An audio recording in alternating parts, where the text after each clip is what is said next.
अस्सलाम वालेकुम, welcome back video study YouTube channel. आज मैं आपके साथ CS 201 जो प्रैक्टिकल के क्विज नंबर 1 है वो आपके साथ शेयर करूंगी। स्प्रिंग 2022 है। तो क्विज नंबर जो फर्स्ट है वो है आपका इन C/C++ the algebraic expression braces B² - 4AC braces close और /2a, इसको हम कैन बी रिटर्न एज के, इसके अलावा हम इसको कैसे राइट कर सकते हैं। तो B 2 दफ़ा है तो B स्टेरिक B, और इसके बाद है 4, उसके बाद फिर स्टेरिक A, स्टेरिक C आएगा, उसके बाद ये ब्रेसिस क्लोज, उसके बाद ये स्लैश, और ये इन दोनों को अब हमने ब्रेक करना है। मीन कि इसको अलजेब्रिक एक्सप्रेशन में लिखना है, तो इसको हम क्या करेंगे, ब्रेसिस में लिखते होते हैं हम।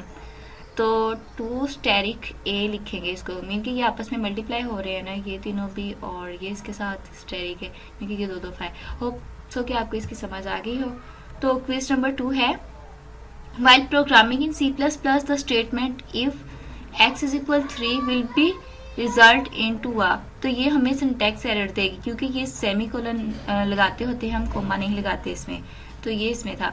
इसके बाद क्वेश्चन नंबर 3 है, in C++ using statement if we want to execute that one statement then one statement, एक से ज़्यादा अगर हम स्टेटमेंट को C++ में एग्जीक्यूट करना चाह रहे हैं, then we have to enclose a statement in, तो हम जितनी भी स्टेटमेंट होती है उसको किस में इनक्लोज कर रहे होते हैं, कर्ली ब्रेसेस के अंदर इनक्लोज करते हैं।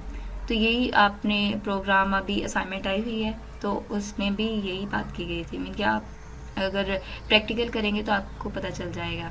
इसके बाद क्वेश्चन नंबर 4 है, the coding of a program is translated into machine language by, तो ऑब्वियसली आपको पता है कि जो प्रोग्राम का कोड जो होता है हमने राइट किया होता है वो हाई लेवल लैंग्वेज में होता है। कंपाइलर उसको क्या करता है, ट्रांसलेट कर देता है मशीन लैंग्वेज में, तभी कंप्यूटर इजीली उसको अंडरस्टैंड कर लेता है, क्योंकि मशीन लैंग्वेज जो है वो कंप्यूटर के नियरेस्ट है, कंप्यूटर उसे ईजिली समझ सकता है। जैसे कि अगर आप पंजाब में रहते हैं तो आपको पंजाबी अच्छे से समझ आती है, सिंधी नहीं आती, तो वैसे कंप्यूटर की मशीन लैंग्वेज वही उसे समझ आती है, हाई लेवल लैंग्वेज समझ नहीं आती, तो उसको ट्रांसलेट करने के लिए कंपाइलर यूज किए जाते हैं। इसके बाद क्वेश्चन नंबर 5 है, what will be the output of the following code, तो यहाँ पे उन्होंने दिया हुआ है int i इज इक्वल 1 है, इनिशियलाइज उसके किया हुआ है, फाइल i लेस देन 10, अगर हम i को मीन कि वो 10 के इक्वल नहीं है, उससे छोटी है, इफ इसके हमने वाइल लूप लगाई हुई है, इफ i मॉड्यूलस 2, तो उसको असाइनमेंट मीन को वो जो मॉड्यूलस है वो 0 के बराबर होगा।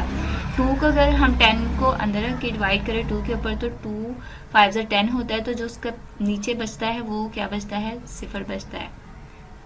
तो इसके बाद सी आउट हम करेंगे i को, और उसके बाद i++ कर देंगे, तो ये इसका एक्यूरेट आंसर है 2 4 6 8, मीन कि 10 से छोटा है।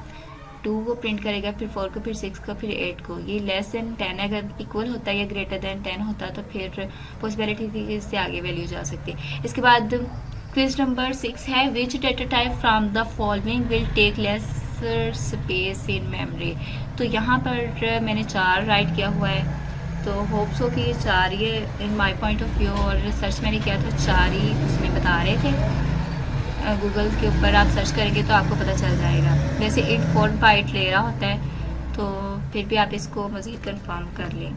इसके बाद क्वेश्चन नंबर 7 है, in C/C++ which of the following data type is use to store real number, real number float numbers को कहते हैं, उसी में हम अपने डेटा टाइप को रियल नंबर में, जैसे डेसिमल पॉइंट होता है, डेसिमल पॉइंट ऐसे जैसे 4.67 या समथिंग कुछ भी, तो ये हमारे फ्लोटिंग पॉइंट होते हैं, इनको हम रियल नंबर भी कहते हैं। 6th-7th क्लास में भी आई थिंक ये मैथ्स में आता है। क्वेश्चन नंबर 8 है, विच of the following is an example of logical operator, तो लॉजिकल हमारे जो ऑपरेटर होते हैं ये इसको एंड ऑपरेटर कहते हैं, और ये और ऑपरेटर होता है, ये हमारे लॉजिकल ऑपरेटर, इसके अलावा नॉर है, नॉट इक्वल ऑपरेटर है, तो लॉजिकल ऑपरेटर ये हमारे हैं। इसके बाद क्वेश्चन नंबर 9 है, विच of the following is an example of repetition structure, structure जो होता है, मैंने आपने एक दफ़ा एक असाइनमेंट स्टेटमेंट राइट किया, उसको 10 बार 20 बार या 100 बार जितनी बार भी आप उसको एग्जीक्यूट करना चाहते हैं, तो आप उसको किस में राइट करते हैं। रेपिटेशन का मतलब उसको बार बार आप लूप के तौर पर चला रहे हैं, तो वाई लूप हम उसमें यूज़ कर रहे होते हैं, तो 100% करेक्ट सोल्यूशन है। इसके बाद क्वेश्चन नंबर 10 है, बाइनरी ऑपरेटर हैज़ ऑपरेंड तो डैश ऑपरेंड, तो इसमें कितने ऑपरेंड होते हैं बाइनरी ऑपरेटर में, जैसे कि हम यहाँ पे मैं बताती हूँ ए प्लस बी राइट किया है, तो ए जो होगा ये भी हमारा ऑपरेंड है और बी भी हमारा ऑपरेंड है। दरमियान में इसके एक ऑपरेटर होता है और 2 ऑपरेंड होते हैं। होप सो कि ये वीडियो आपके लिए हेल्पफुल हो, तो please like and subscribe my channel for latest update.